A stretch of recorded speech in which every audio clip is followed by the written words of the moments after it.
بہن تیرا بھائی بول رہا ہے. حضرت سیدہ زینب اس وقت قرآن پڑھ رہی تھے, اٹھتی ہے اور دروازہ کھول دیتی ہے, سامنے کے تخت پر امام حسین کو بیٹھا دیتی ہے. بیٹھانے کے بعد کہتی ہے اے حسین دروازے, اے حسین تخت پر بیٹھے رہو, ذرا میں قرآن پڑھ لا. حضرت امام حسین تخت پر بیٹھ کر رو رہے ہیں, کبھی سیدہ زینب کو دیکھ رہے ہیں, کبھی قرآن کو دیکھ رہے ہیں, کبھی سیدہ زینب کو دیکھ رہے ہیں, کبھی قرآن کو دیکھ رہے ہیں. سیدہ زینب حسین کے چہرے کو دیکھتی ہے اور دیکھنے کے بعد فرماتی ہے اے حسین رو کیوں رہے ہو؟ حضرت امام حسین نے کہا بہن تو قرآن پڑھ رہی ہے, ماں فاطمہ کی یاد آ رہی ہے. بے شک سبحان اللہ, زندہ باد. کہا تو قرآن پڑھ رہی ہے, ماں فاطمہ کی یاد آ رہی ہے. حضرت امام حسین نے کہا اے بہن آج تیرے بھائی کے اوپر مصیبت آن پڑی ہے. کہنے لگی سیدہ زینب مصیبت کیسی ہے؟ حضرت امام حسین کہتے ہیں بہن, اے امام حسین کہتے اے بہن نانا جان کے دین کو یزیدیت کی بیماری لگ گئی ہے, نانا جان کے دین کو اب خون کی ضرورت ہے. بولو میں چل کے سبحان اللہ. کہنے لگے نانا جان کے دین کو اب خون کی ضرورت ہے. سیدہ زینب کہتی ہے نانا کے دین کو اگر خون کی ضرورت ہے, حج کا مہینہ قریب آ رہا ہے, مکہ چلے جاؤ, حاجیوں سے تھوڑا تھوڑا خون لے لینا, نبی کے دین کو دے دینا. حسین نے کہا بہن نبی کے دین کو حاجیوں کی خون کی ضرورت نہیں ہے. بے شک زندہ باد, سوال دا بے شک. کہنے لگی بھائی پھر خون کس کا چاہیے, پھر خون کس کا چاہیے؟ حضرت امام حسین کہنے لگے بہن نانا کے دین کو خون, نانا کے دین کو جو ہے امام قاسم کا خون چاہیے, نانا کے دین کو علی اکبر کا خون چاہیے, نانا کے دین کو اونو محمد کا خون چاہیے, نانا کے دین کو عباس علمبردار کا بازو چاہیے, نانا کے دین کو قاسم کی جوانی چاہیے, نانا کے دین کو علی اکبر کا شباب چاہیے. حضرت سیدہ زینب فرماتی ہے بھائی ماں فاطمہ کے چادر کا واسطہ خاندان لٹا دو, نبی کا دین بچا لو. اللہ اکبر, کھڑوں کو نعرہ لگائیے سبحان اللہ, بے شک سبحان اللہ. لگاؤ کھڑوں کے فرما کرو نعرہ تکبیر, نعرہ رسالت, نعرہ حیدری, نعرہ حیدری, فیضان امام حسین, ذکر شہید اعظم, ذکر شہید اعظم, شہدان کربلا, شہدان کربلا, مسلکی اعلی حضرت, مسلکی اعلی حضرت, فیضان حضور تاج سریا, وسطی وسطی کریا کریا, وسطی وسطی کریا کریا. عشق محبت, عشق محبت, عشق محبت, عشق محبت. بس 5 منٹ وقت اور میں آپ کا لوں گا, ذرا مچل کے بولیے سبحان اللہ. بیٹھیے اور امام قاسم کی شہادت کو سن لیجئے, اس کے بعد میں اپنی گفتگو کو ختم کر رہا ہوں. کربلا کا خونی منظر ملاحظہ فرمائیے.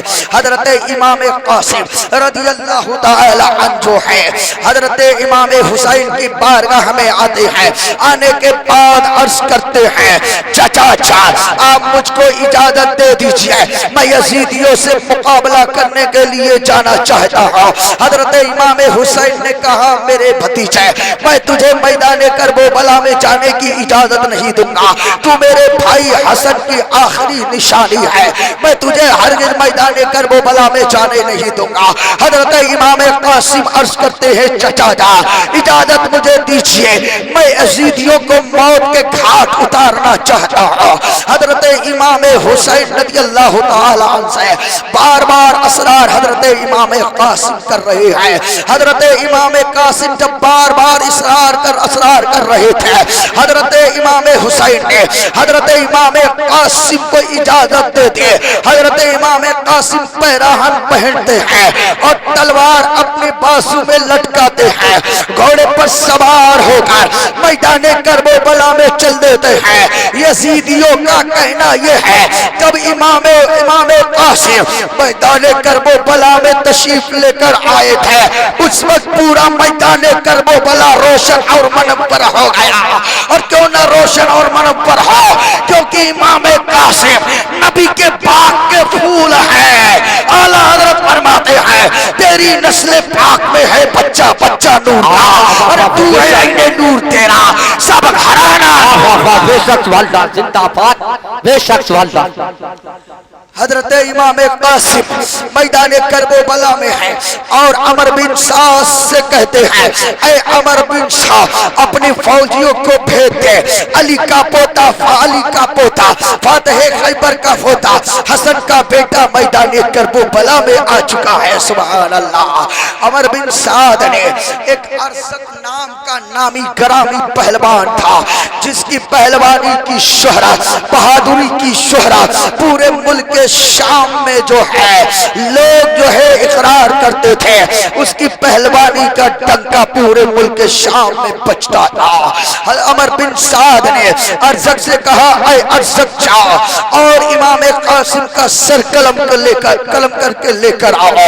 ارزق کہنے لگا میں جو ہے اس بچے کے مقابلے میں جاؤں گا، میں نہیں ہرگز جاؤں گا، اگر میں گیا تو ملک شام کے جتنے بہادر ہیں وہ سب کے سب میری بہادری پر تھوکیں گے، لعنت و ملامت کریں گے، میں ہرگز نہیں جاؤں گا۔ پھر عمر بن سعد نے کہا پھر کیا ہوگا؟ ارزق نے کہا میرے 4 بیٹے ہیں، ان چاروں میں سے ایک کو بھیجتا ہے، ابھی جو ہے امام قاسم کا سر قلم کر کے لے کر آئے گا۔ ارزق کا پہلا بیٹا میدان کربلا میں آتا ہے، گھوڑے پر سوار ہو کر ہاتھی کی طرح جھومتا ہوا، شیر کی طرح دہاڑتا ہوا۔ ادھر امام حسن کا بیٹا فاتح خیبر کا پوتا ایسی تلوار ماری کہ اس کی گردن جو ہے کٹ کر اس کا سر ہوا میں اڑنے لگا۔ بے شک والدہ زندہ باد، بے شک ارزق نے فوراً اپنے دوسرے بیٹے کو بھیجا۔ جب دوسرا بیٹا آیا امام قاسم نے دوسرے بیٹے کو بھی جہنم میں پہنچا دیا۔ تیسرا آیا، تیسرے کی بھی گردن کاٹے۔ چوتھا آیا، چوتھے کی بھی گردن ماری، اس کا سر جو ہے فٹ بال کی طرح ہوا میں اڑنے لگا۔ اب وہی ارزق جو امام قاسم سے مقابلہ کرنے کے لیے نہیں آ رہا تھا، امام قاسم سے بازو آزمانے کے لیے نہیں آ رہا تھا، اب ارزق جو ہے آگ بگولا ہو جاتا ہے اور گھوڑے پر سوار ہو کر ہاتھی کی طرح جھومتا ہوا، شیر کی طرح دہاڑ مارتا ہوا میدان کربلا میں آتا ہے۔ امام قاسم سے بازو کو آزماتا ہے۔ امام قاسم کے ہاتھ میں ارزق کے بیٹے کی تلوار تھے۔ ارزق نے دیکھا، کہنے لگا یہ تو میرے بیٹے کی تلوار ہے۔ امام قاسم کہنے لگے ہاں تیرا بیٹا جہنم میں گیا، وہ تلوار مجھے دے کر گیا، کہا میرے ساتھ میرے باپ کو بھی جہنم میں بھیج دو۔ بے شک والدہ۔ حضرت امام قاسم نے کہا اے ناتھا تو مقابلہ کرنے کے لیے آ گیا، بازو آزمانے کے لیے آ گیا، امام قاسم سے جو ہے مقابلہ کرنے کے لیے آ گیا، تجھے نہیں معلوم ہے میں حسن کا بیٹا فاتح خیبر کا پوتا ہوں، میری رگوں میں فاطمہ کے دودھ کا خون دوڑ رہا ہے۔ حضرت امام قاسم نے کہا اے نادار تو مقابلہ کرنے کے لیے آیا ہے، ابھی تو تجھے گھوڑے کی سن بھی کسنی نہیں آ رہی ہے۔ ارزق جھک کر گھوڑے کی سن کسنے لگتا ہے، امام قاسم نے ایسی تلوار ماری کہ ارزق کا سر کٹ کر ہوا میں اڑنے لگا۔ حضرت امام قاسم اپنے گھوڑے کو موڑتے ہیں، خیمہ حسینی کی طرف چل دیتے ہیں اور کہتے ہیں اے چچا چچا اگر پانی کا ایک قطرہ مل جائے تو میں یزیدیوں کو گاجر اور مولی کی طرح کاٹ دوں گا۔ اللہ اکبر۔ حضرت امام قاسم کے سر پر حضرت امام حسین ہاتھ پھیرتے ہیں اور پھیرنے کے بعد کہتے ہیں اے میرے لال چاہ ان قریب تو نانا جان کے ہاتھوں آب کوثر پینے والا ہے۔ اللہ اکبر۔ حضرت امام قاسم رضی اللہ تعالی عنہ اپنی گھوڑے کو میدان کربلا کی طرف موڑ دیتے ہیں۔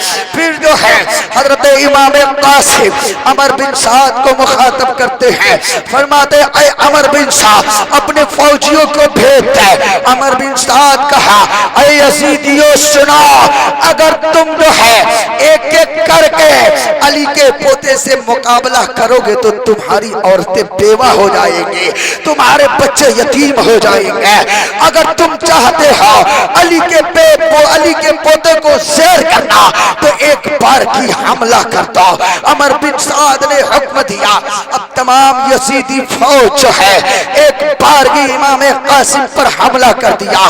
تلواریں پر تلواریں چلنے لگے، نیزے آپس میں ٹکرانے لگے، تیروں پر تیروں کی بارش ہونے لگے۔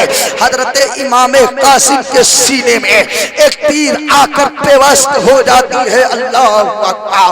جب وہ تیر پیوست ہوتی ہے امام قاسم گھوڑے کی سٹ سے فرش زمین پر گر جاتے ہیں۔ عمر بن سعد نے کہا اے یزیدیوں دیکھ کیا رہے ہو، موقع اچھا ہے، امام قاسم کے جسم پر گھوڑے دوڑا دو۔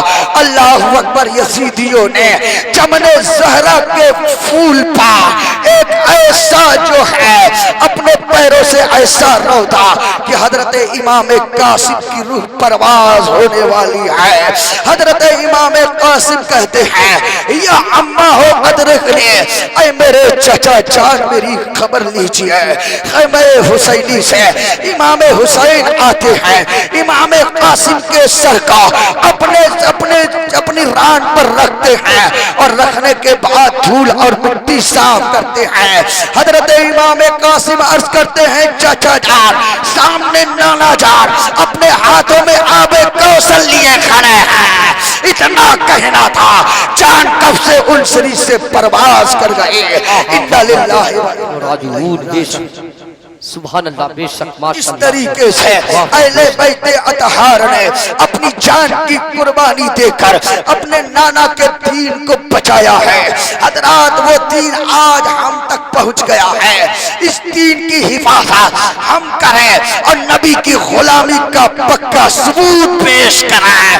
جب نماز کا وقت ہو تو مسجد میں نماز کے لیے چل دیں اور اپنی پیشانی کو سجدوں سے سجا لے۔ اللہ تعالی ہم سب کو شریعت مطہرہ پر قائم عطا فرمائے۔ آمین ثم آمین۔ الحمدللہ رب العالمین۔